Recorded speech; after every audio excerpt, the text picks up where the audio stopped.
जय श्री कृष्ण मित्रों, सच्चा ज्ञान टीवी में आपका स्वागत है। मित्रों, आज हम आपको सुनाएंगे भिखारी की शव यात्रा। आज की कहानी बहुत ही मजेदार है, तो चलिए चलते हैं कहानी की ओर।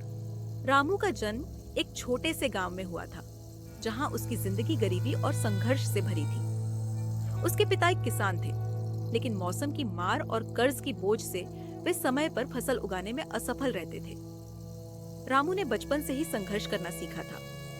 वह और उसके भाई बहन अक्सर भूखे सोते थे और धीरे धीरे उसे यह समझ आ गया था कि जिंदगी की लड़ाई उसे अकेले ही लड़नी होगी। रामू के माता पिता उसकी शिक्षा का खर्च नहीं उठा सकते थे और जैसे जैसे वह बड़ा हुआ उसे दूसरों के खेतों में मजदूरी करनी पड़ी। गांव में भी गरीबी के चलते लोग एक दूसरे की मदद नहीं कर पाते थे। सामाजिक तिरस्कार और अनदेखी की भावना उसके दिल में घर कर गई थी। रामू की जवानी का समय कठिनाइयों से भरा था। जब उसकी शादी हुई तब उसे लगा कि उसकी जिंदगी में कुछ सुधार आएगा, लेकिन उसकी पत्नी गरीबी और कठिनाइयों से तंग आकर उसे छोड़कर चली गई। उसके बच्चे भी गरीबी की मार से अलग अलग जगह चले गए। रामू के लिए यह सबसे बड़ा आघात था। अब वह अकेला और बेबस था। उसकी जिंदगी में कोई सहारा नहीं बचा था और वह शहर की ओर जाने का फैसला करता है। शहर में आकर रामू ने कई जगह मजदूरी की कोशिश की, पर उसकी अनपढ़ता और कमजोर हालत की वजह से उसे कोई काम नहीं मिला। धीरे धीरे उसने खुद को फुटपाथ पर भीख मांगने वाले लोगों के साथ पाया। शहर के लोग उसकी गरीबी को देखकर उसे अनदेखा करते थे। उसकी हालत दिन ब दिन खराब होती गई, पर उसके अंदर जीने की चाहत अभी भी बची थी। शिवम एक कॉलेज जाने वाला लड़का था, जिसे अक्सर रामू की दयनीय हालत दिखती थी। शिवम के अंदर एक नैतिक संघर्ष था।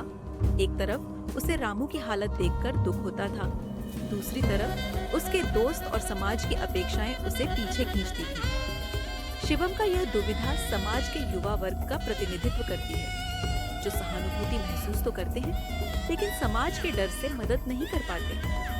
लक्ष्मी बुआ, जो खुद भी गरीबी से जूझ रही थी, रामू के दर्द को समझती थी। वह खुद समाज द्वारा तिरस्कृत महसूस करती थी और यही वजह थी कि उन्होंने रामू की मदद की। वह उसे रोज रोटी देती और कभी कभी उससे बातें भी करती। वह जानती थी कि रामू की जिंदगी में कोई नहीं है जो उसकी देखभाल करे, इसलिए वह उसे अपनाती थी। रमेश, जो एक सफल दुकानदार था, समाज का वह तबका दर्शाता है जो गरीबों को बोझ समझता है। उसे लगता था कि रामू जैसे लोग केवल समाज पर भार हैं और उनकी गरीबी केवल उनकी आलस और अक्षमता की देन है। रमेश रामू को अक्सर भगा देता था और उसके खिलाफ कटाक्ष करता रहता था।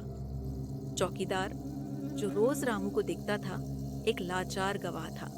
उसकी ड्यूटी उसे उसकी मदद से रोकती थी। वह रामू की हालत देखता, पर उसके हाथ बंधे हुए थे।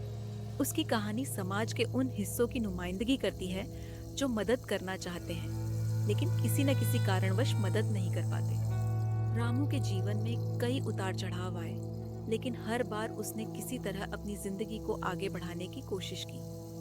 उसने कभी चोरी नहीं की, न किसी से कोई बुरा व्यवहार किया, लेकिन उसकी हालत इतनी खराब हो चुकी थी कि वह धीरे धीरे मौत की ओर बढ़ रहा था। ठंडे मौसम में उसे एक गर्म कंबल भी नसीब नहीं हुआ। एक कड़ाके की ठंड वाली रात में रामू ने फुटपाथ पर अपनी आखिरी सांस ली। ठंड से उसका शरीर कांपता रहा, लेकिन कोई उसकी मदद के लिए नहीं आया। उसके मरने के बाद भी कुछ घंटों तक उसका शव उसी फुटपाथ पर पड़ा रहा। लोगों ने उसे देखा, पर किसी ने उसे उठाने की कोशिश नहीं की। यह समाज की वह असंवेदनशीलता है जिसे रामू ने अपनी मौत तक झेला। नगर निगम के कर्मचारियों को जब रामू की मौत की खबर मिली, तो वे उसे ले जाने के लिए आए, लेकिन इस बार लक्ष्मी बुआ ने विरोध किया।